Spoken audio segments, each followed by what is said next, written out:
Good morning students. जैसा कि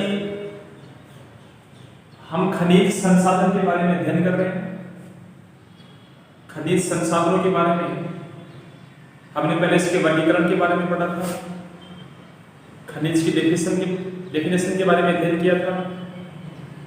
धात्विक खनिज, अधात्विक खनिज में क्या अंतर होता है, धात्विक खनिज के अंतर्गत कौन कौन से खनिजों को रखा जाता है, अधात्विक खनिजों के अंतर्गत जो भी खनिज आते हैं उनका हमने विस्तार से अध्ययन किया था। इसके बाद में आज हम ऊर्जा खनिज के बारे में अध्ययन करेंगे।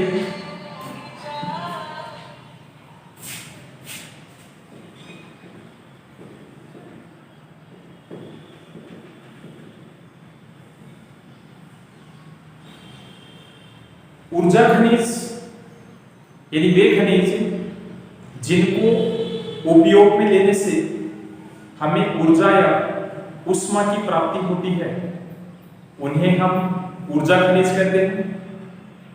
ये ऊर्जा हमें अनेक प्रकार के स्रोतों से प्राप्त होती है, जिसके अंतर्गत सूर्य का प्रकाश, जीवाश्म या आणविक जो भी खनिज होते हैं उनके माध्यम से ये ऊर्जा हमें प्राप्त होती है।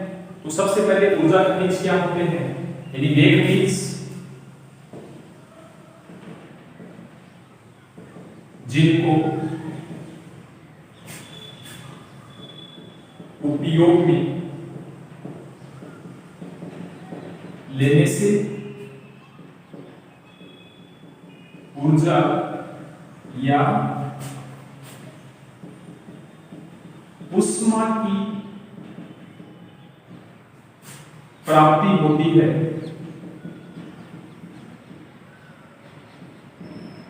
उन्हें ऊर्जा खनिज कहा जाता है। यानी वे खनिज जिनको उपयोग या इस्तेमाल करने से हमें ऊर्जा या ऊष्मा एनर्जी प्राप्त होती है, ऐसे खनिजों को ऊर्जा खनिज कहा जाता है। जैसा कि अभी आपको बताया था कि आणविक खनिज भी ऊर्जा खनिज के अंतर्गत आते हैं। सूर्य का जो प्रकाश होता है ये भी हमें दो रूप में प्राप्त होता है, ये भी ऊर्जा खनिज के अंतर्गत शामिल किया जाता है। इसके अलावा जीवाश्मीय अवशेष के माध्यम से जो खनिज प्राप्त होते हैं, जिसमें पेट्रोलियम, कोयला, प्राकृतिक गैस, ये भी ऊर्जा खनिज की श्रेणी के अंतर्गत गिने जाते हैं।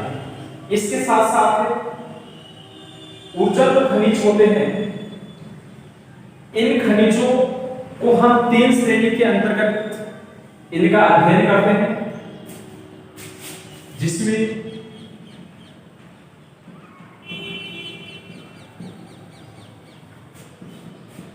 जीवाश्मीय खनिज,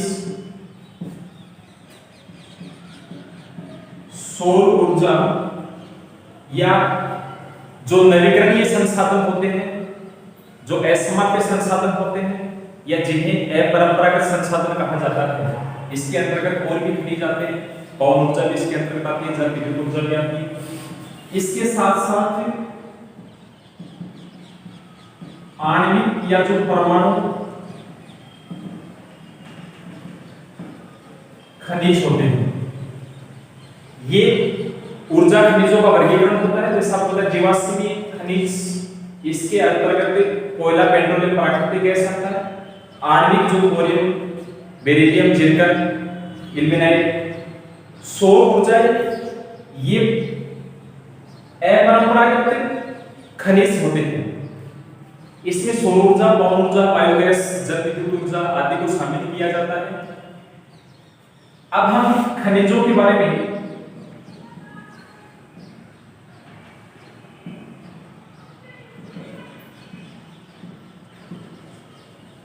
खनिजों का अध्ययन करेंगे। खनिजों में सबसे पहले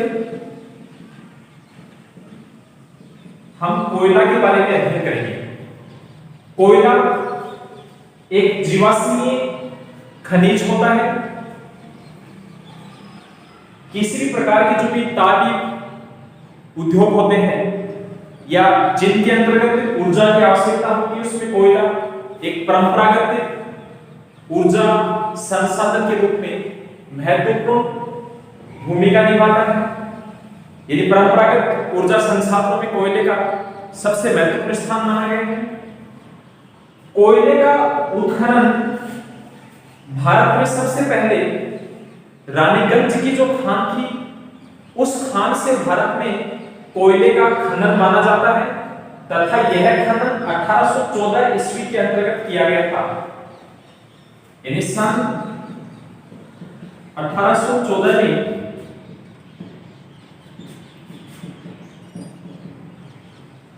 रानीगंज की खान से कोयले का उत्खनन भारत में किया गया था। चीन व अमेरिका के बाद भारत का कोयला उत्पादन में तीसरा स्थान है। यानी भारत में विश्व में सबसे अधिक जो कोयले का उत्खनन करता है वो चीन है। चीन के बाद में आता है अमेरिका और अमेरिका के बाद में भारत का उत्पादन में तीसरा स्थान माना गया है। यह है उत्पादन। यानी 1814 ईस्वी के अंतर्गत भारत में सबसे पहले अगर किसी स्थान पर कोयले का खनन किया गया था तो रानीगंज की खान से कोयले का उत्खनन हुआ था। 1814 ईस्वी में किया गया था। विश्व में सबसे अधिक मात्रा में कोयले का खनन चीन में किया जाता है। उसके बाद में अमेरिका का दूसरा स्थान आता। कोयले के खनन में भारत का विश्व में तीसरा महत्वपूर्ण स्थान माना गया है। इसके बाद में कोयले का वर्गीकरण या कोयले की श्रेणियां, कहने का मतलब कि संपूर्ण जो कोयला भूमिगत रूप से हमें प्राप्त होता है, भूगर्भिक के जो भी उत्खनन के माध्यम से जो कोयला हमारे तक पहुंचता है, उस कोयले को 4 श्रेणियों के अंतर्गत विभाजित किया जाता है। उनकी गुणवत्ता के आधार पर उस कोयले को हम 4 जगह विभाजित करते हैं। इसमें सबसे पहले जो सबसे उत्तम श्रेणी का जो कोयला माना जाता है उसे एंथ्रेसाइट कोयला कहा जाता है। इस कोयले में लगभग 95% कोक या कार्बन की मात्रा होती है।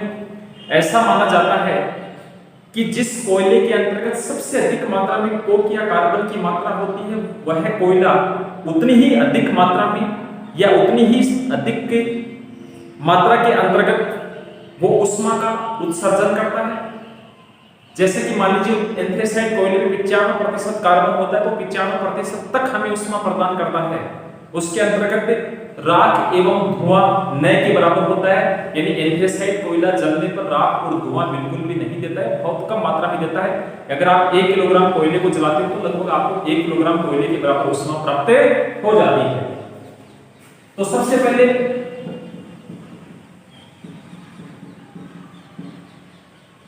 एंथ्रेसाइट कोयला, जैसा कि आपको पता है कि ये सबसे उत्तम श्रेणी का कोयला होता है और ऐसा कोयला जलने पर राख एवं धुआं सबसे कम मात्रा में उत्सर्जित करता है और इसके अंतर्गत 80% से 90% कार्बन की मात्रा पाई जाती है। इसके बाद में दूसरे नंबर पर आता है बिटुमिनस कोयला।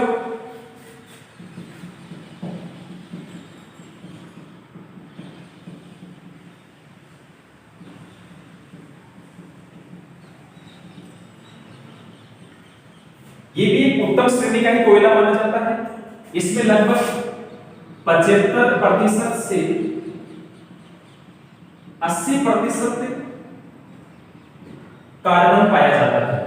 यानी ये कोयला जलने पर कम मात्रा में धुआं राख देता है, लेकिन इसमें जो मात्रा होती है ये थोड़ी कम मानी जाती है। सबसे उत्तम क्वालिटी का एंथ्रेसाइट इसमें नए के बराबर एक बहुत अल्प मात्रा में धुआं और राख निकलता है।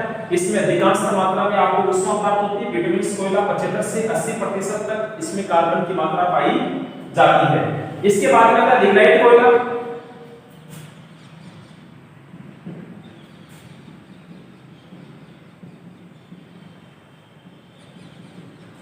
ये मध्यम प्रकार का कोयला माना जाता है और इसमें 35% से 50% तक कार्बन की मात्रा पाई जाती है। यानी ये वैसे निम्न श्रेणी का माना जाता है। राजस्थान में जो भी अधिकांश लिग्नाइट श्रेणी का कोयला पाया जाता है, वैसे कोयला गोंडवाना श्रेणी की जो चट्टानें होती हैं उसके अंतर्गत सबसे अधिक मात्रा में पाया जाता है। लेकिन इसमें 35 से 50% ये निम्न श्रेणी का कोयला होता है और ये जलने पर ऊष्मा कम देता है, बल्कि राख एवं धुआं सबसे अधिक मात्रा में उत्सर्जित करता है। इसके बाद में सबसे घटिया श्रेणी का जो कोयला आता है वो आता है पीट कोयला।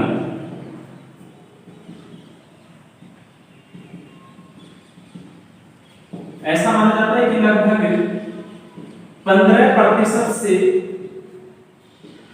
35% तक कार्बन या कोक इसमें पाए जाते हैं। बेहद निम्न श्रेणी का कोयला होता है। इसका उत्पादन घाटे का सोता होता है। यानी अगर आप इसका उत्पादन करते हो तो इसमें आपको लागत भी नहीं मिलती है, इसमें आपको नुकसान होता है क्योंकि इसमें ऊष्मा बहुत कम मात्रा में उपलब्ध होती है। तो पहले एंथ्रासाइट कोयला 80 से 90% तक इसमें कार्बन पाया जाता है। इसके बाद में दूसरे नंबर पर आता है बिटुमिनस कोयला और बिटुमिनस में 75 से 80% कार्बन होता है। लिग्नाइट कोयले में 35 से 50% और पीट कोयले 15% से 35% तक इसमें कार्बन की मात्रा पाई जाती है। अब उत्पादक क्षेत्र की भारत में कहां-कहां पर कोयला निकलता है, तो अधिकांशतः भारत में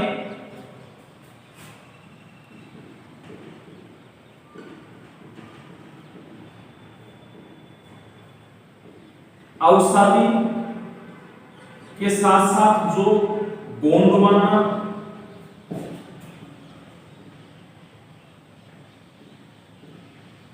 श्रेणी की चट्टानें होती हैं, इनके अंतर्गत पर्याप्त मात्रा में कोयले का उत्पादन किया जाता है और ये विशेषकर महानदी, दामोदर और सोन जो नदियां हैं, यानी गोंडवाना श्रेणी की जो औषधि चट्टान है,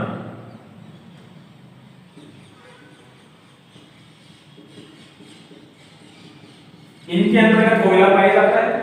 और इसमें मुख्य रूप से जो नदियां हैं, नदी घाटी क्षेत्र हैं, महानदी, गोदावरी, महानदी के साथ साथ गोदावरी, सोन जो नदियां या इसके अलावा ब्राह्मणी, पंच नदियां,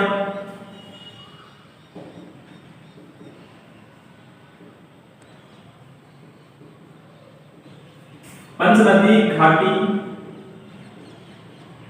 क्षेत्रों के अंतर्गत कोयला पर्याप्त मात्रा में पाया जाता है। कहने का मतलब कि कोयले का उत्पादन गोंडवाना श्रेणी की जो चट्टान, कौन सी चट्टान? अवसादी चट्टान, इस चट्टान के अंतर्गत कोयले की मात्रा पाई जाती है।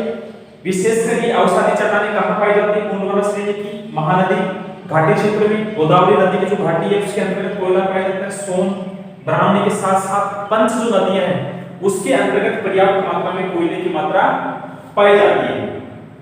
अब विशेषकर जो भी हमारे देश के अंतर्गत कोयला पाया जाता है, इसमें हमारे राजस्थान के अंतर्गत जो कोयला होता है ये चूना पत्थर के साथ में पाया जाता है मिलकर, और विशेषकर इस कोयले का नाम है लिग्नाइट कोयला, जो हमारे राजस्थान में पाया जाता है।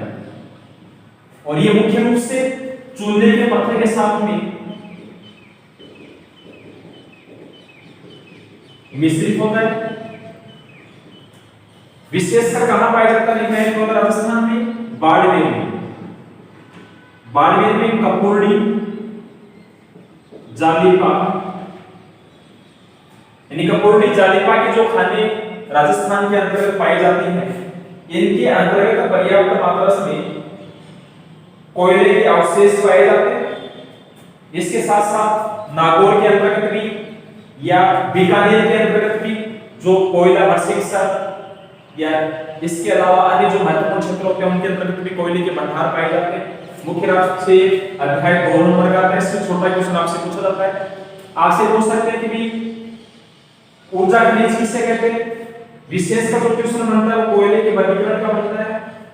इसमें आपको श्रेणी के रूप में मिलान का क्वेश्चन दे सकते हैं। एंथ्रेसाइट कोयला, बिटुमिन्स, लिग्नाइट, पीट, कोयले के प्रकार लिखा होता है, सामने लिखा होता है कार्बन की मात्रा। इनका जो प्रतिशत होता है इसको ऊपर नीचे कर देते हैं। एंथ्रेसाइट कोयला के सामने बिटुमिन्स का प्रतिशत लिख देंगे, इनको आपको मिलान करना पड़ता है। ये 2 नंबर का क्वेश्चन आता है। दोबारा देखना, ऊर्जा खनिज यानी वे खनिज जिनको उपयोग या इस्तेमाल में लेने से हमें ऊर्जा या ऊष्मा की प्राप्ति होती है उसे ऊर्जा खनिज कहा जाता है। मुख्य रूप से ऊर्जा खनिजों में जीवाश्मीय खनिज आते हैं। इसके अलावा जो परंपरागत खनिजों में जीवाश्मीय खनिज आगे कोयला, पेट्रोलियम, प्राकृतिक गैस। इसके साथ साथ जो अपरंपरागत खनिज है उसमें सौर ऊर्जा आती है, पवन ऊर्जा आती है। इसके अलावा बायोगैस आती है, आणविक ऊर्जा, इसमें जो भी आपकी परमाणु ऊर्जा आती है, चाहे वो यूरेनियम से बनती होगी या बेरिलियम के द्वारा बनती है, थोरियम के द्वारा बनती है। खनिजों का वर्गीकरण, कोयला भारत में सबसे पहले 1814 ईस्वी में एक खान है, हमारे देश के महत्वपूर्ण खान है, रानीगंज की खान से कोयला निकलता है। सबसे पहले खनन भी यहीं पर किया गया था। कोयले के खनन की अगर बात करें, उत्पादन की बात करें, तो चीन और अमेरिका के बाद में भारत विश्व में तीसरे स्थान पर आता है कोयले के खनन में। कोयले का वर्गीकरण, क्या संपूर्ण कोयला एक ही प्रकार का होता है जो भूमि से प्राप्त होता है? नहीं होता है। कोयले में 4 श्रेणियां होती है, यहीं से क्वेश्चन बनता है एग्जाम के अंतर्गत। एंथ्रेसाइट कोयला, इसमें कार्बन कितना होता है? 80 से 90% के बीच में इसमें कार्बन या कोक की मात्रा पाई जाती है। बिटुमिन्स कोयला, इसमें 75 से 80% के मध्य कार्बन होता है। ये दोनों एक अच्छी श्रेणी के कोयले माने जाते हैं। उत्तम श्रेणी का कोयला होता है, ये एक मध्यम प्रकार का कोयला होता है। लिग्नाइट जो कोयला होता है इसमें 35 से 50% कार्बन होता है, निम्न श्रेणी का कोयला होता है। और पीट जो कोयला अति निम्न श्रेणी का कोयला होता है, 15 से 35%। अगर इसका खनन होता है तो लाभदायक नहीं माना जाता है। उत्पादक क्षेत्र यानी भारत के अंतर्गत गोंडवाना श्रेणी की जो अवसादी चट्टानें होती हैं उसमें कोयले के पर्याप्त भंडार पाए जाते हैं। अगर हम राजस्थान की बात करें तो राजस्थान में लिग्नाइट श्रेणी का कोयला पाया जाता है और ये विशेषकर बीकानेर, बाड़मेर में सबसे अधिक मात्रा में निकलता है। और इसमें 35 से 50% कार्बन होता है। चूने के पत्थर के साथ में मिश्रित होता है। राजस्थान में जो कोयला निकलता है ये चूने के पत्थर के साथ में मिला हुआ होता है, विशेषकर बाड़मेर में कपूरडी और जालिपा की खान से। इसके अलावा जो बरसिंहसर है वहीं पर भी बीकानेर के पास में कोयले का खनन किया जाता है। धन्यवाद।